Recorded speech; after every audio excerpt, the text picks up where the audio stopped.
तो इस एपिसोड के शुरू में हम देखते हैं चाइल्ड ऑफ ब्लड को और नीचे एक आदमी चल रहा होता है, उसे वो मार देता है।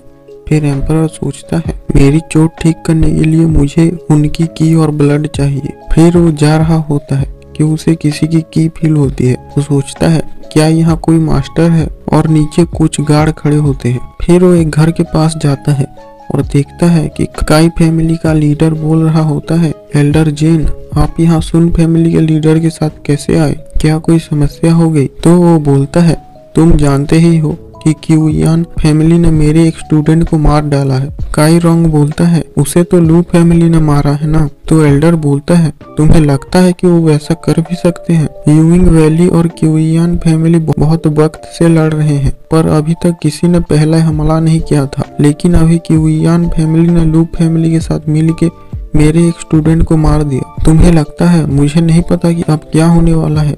तो काई फैमिली का लीडर बोलता है आप अभी क्या करना चाहते फिर? तो एल्डर बोलता है ज्यादा कुछ नहीं, तुम्हें बस मेरे लिए क्यूआन फैमिली की जासूसी करनी है। तो काई फैमिली का लीडर बोलता है मैं ये नहीं कर सकता क्योंकि लू फैमिली मेरे बेटे को मार देगी अगर मैंने ऐसा किया तो। आप सुन फैमिली के लीडर से क्यों नहीं कहते, इसी की वजह से ये मुसीबत हुई है। फिर दोनों लड़ने लग जाते हैं। तो एल्डर बोलता है चुप हो जाओ, तुम सब बेकार हो, मुझे तुम लोगों की हेल्प नहीं चाहिए।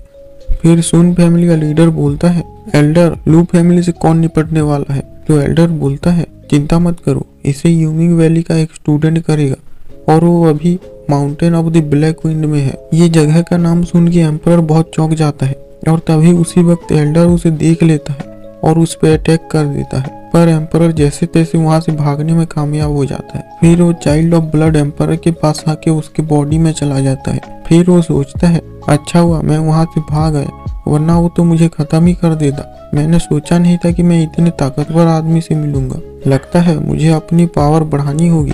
अब तो कोई आदमी mountain of the black wind से भी आने वाला है। अब तो लू फैमिली और खतरे में है। फिर वो एक मैजिक करने लगता है और उसकी आंखें लाल हो जाती है और उसके चारों तरफ से ऑरा निकलने लगता है। और फिर वो सोचता है अब मेरी पावर और स्पीड बढ़ चुकी है, अब जिसको भी मरना है वो मेरे पास आ सकता है। फिर हम सुबह का सीन देखते हैं। प्रिंसेस जैसे ही दरवाजे पे नॉक करने वाली होती है, एम्परर दरवाजा खोल देता है जिससे वो नीचे गिर जाती है। और फिर वो बोलता है मिस आप यहाँ, और सोचने लगता है मैं कितना लापरवाह था, अगर यहाँ कोई एनिमी होता तो वह मुसीबत में पड़ जाता। तो प्रिंसेस बोलती है तुम्हें चोट लगी थी ना, इसलिए मैं तुम्हें गार्ड कर रही थी, पर अब जब तुम ठीक हो मैं जाती हूँ। तो एम्परर पूछता है क्या तुम यहाँ पूरी रात थी? पर प्रिंसेस वहाँ से भाग जाती है। फिर पेंग आता है तो फिर एम्परर बोलता है पेंग चलो हमें क्यूयान फैमिली के पास जाना है। पेंग बोलता है तो मिस का क्या? एम्परर बोलता है कल जो हुआ उसके बाद उन्हें कोई छूने की हिम्मत तक नहीं करने वाला। तो पेंग बोलता है जाओ, तुम तो पहले सिर्फ झाड़ू लगाते थे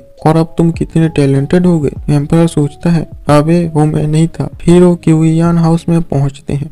फिर वहाँ उन्हें न्यू दिखती है। वो दोनों उसके पास जाते हैं पर वो मुंह मोड़ के जाने लगती है। तो एम्परर बोलता है मिस न्यू मैं यहाँ बिजनेस की बातें करने आया हूँ, इसलिए पर्सनल बातें भूल जाइए अभी के लिए। तो न्यू उसकी बात मान जाती है। फिर वहाँ मास्टर जीव आते हैं और बोलते हैं तुम अच्छे प्लान बनाते हो लड़के, पर तुम ये मत समझने लगना कि तुम मुझसे स्मार्ट हो, इसलिए ये अपनी बकवास बंद करो और बको तुम्हें आज क्या चाहिए। एम्परर बोलता है मैं तो लू फैमिली के लिए घर ढूंढ रहा हूँ, क्या आप कोई जगह बता सकते हैं? मास्टर बोलते हैं मैं तुम्हारी हेल्प क्यों करूँ? फिर एम्परर बोलता है मेरे पास एक जानकारी है, यूमिंग वैली क्यूयान फैमिली पे अटैक करने वाला है। ये सुन के सब चौंक जाते हैं, पर न्यू बोलती है तुम्हारे पास क्या सबूत है? एम्परर बोलता है हाँ मेरे पास नहीं है, पर मैं जानता हूँ कि वो लोग किससे बात कर रहे थे। वो एक बूढ़ा सा आदमी था और उसे वो लोग एल्डर जेन बोल रहे थे। ये नाम सुनते ही मास्टर जी बहुत गुस्सा हो जाते हैं। एम्परर पूछता है क्या हुआ, आप इतना गुस्सा क्यों हो गए? तो लॉन्ग जी बताता है उसी ने इनकी आंख निकाली थी। तो एम्परर उनसे माफी मांगता है। मास्टर बोलते हैं ठीक है, अब हम तुम पे भरोसा करते हैं। यहाँ से 100 मीटर की दूरी पे एक घर है, तुम वहाँ रह सकते हो। फिर वो दोनों वहाँ से चले जाते हैं। फिर मास्टर जीव लॉन्ग जी से बोलते हैं अपने आदमियों को इकट्ठा करो, हम आज जेन को यहाँ से जिंदा वापस नहीं जाने देंगे। ये सुन के एम्परर मुस्कुरा रहा होता है और इसी के साथ ये एपिसोड एंड हो जाता है।